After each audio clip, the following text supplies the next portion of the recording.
Not to mention when you spend that type of money, you go and you assess what can make the money back for you. You know what I'm saying? Or who can make the money back for you.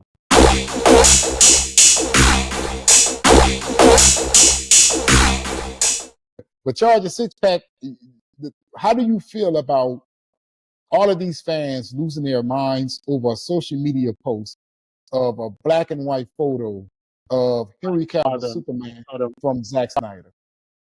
I saw them. It was absolutely insane.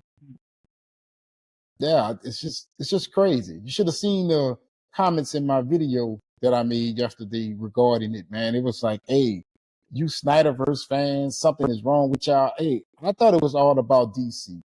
That's what I thought. I thought that if you are a DC fan, you should like everything DC.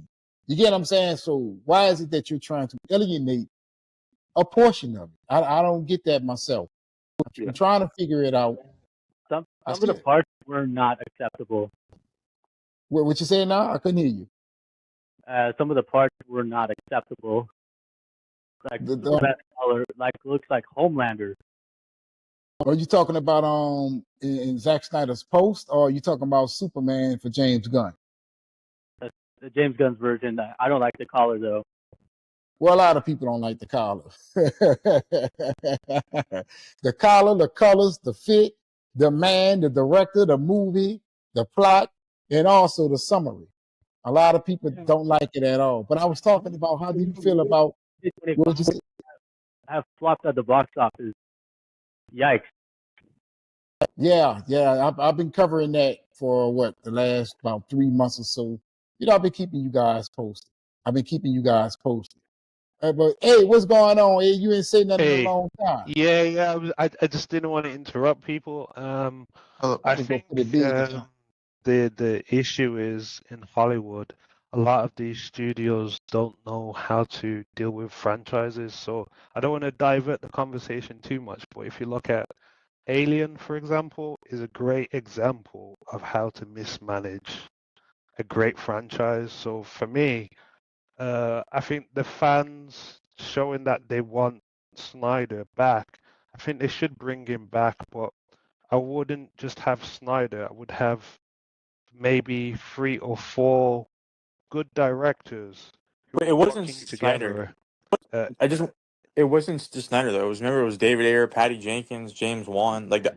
No. I'm not just saying that, but I'm saying I think it would be good if they had like a collective of directors that were working together on one vision, rather than just saying, "Oh, we're going to bring back Snyder," because I'm sure he's got other projects that he wants to do when he makes a film. And I like the Batman, but that was really good. I like the Penguin. I think with James Gunn, it was always destined to fail, because I think he's got like a slapstick comedy kind of thing, and it appeals to some people, but it just doesn't work. And I think DC have had a really bad management for a long time. I mean, the fact that they had to bring back the Snyder Cut shows you that they messed up, and I think they begrudgingly did that. So I think once Warner Brothers gets sold, there's a strong possibility that he will come back, because it's money. It's all about capitalism. It's all about making, a buck. And it doesn't make sense because they've got shareholders that they have to answer to. And if you're in the board meeting and said, well, we're not taking this on, and you'll be like, what, why? It's going to make money, right? So right. That, and not to mention when you spend that type of money, you go and you assess what can make the money back for you. You know what I'm saying? Or who can make the money back for you. You look at it, you say, okay, we need to bring this person in, we need to bring that person in, let's try to get them on board. That is business. And I know a lot of people don't understand it. I think the problem is... What would you say? Go ahead on with it. So, like, the way, because I'm excited about, Zack Snyder posting all these images and stuff like that, because I don't think he'll post it for any reason whatsoever unless he knows that there's an opportunity for it to come back. But my biggest fear, like I love Zack Snyder and I love his work, but one of my fears was back. I don't know if you guys heard. He had like a plot where Lois and Clark and Bruce were all gonna have like a love triangle. Now, like the only thing I wish is if he has like full character control. But I hope he gets like a better writer because as much as I love his movies, like I want to make sure it's protected to the T. You know what I'm saying? Like so he doesn't make like Right. a mistake. Well, he had already scrapped that though.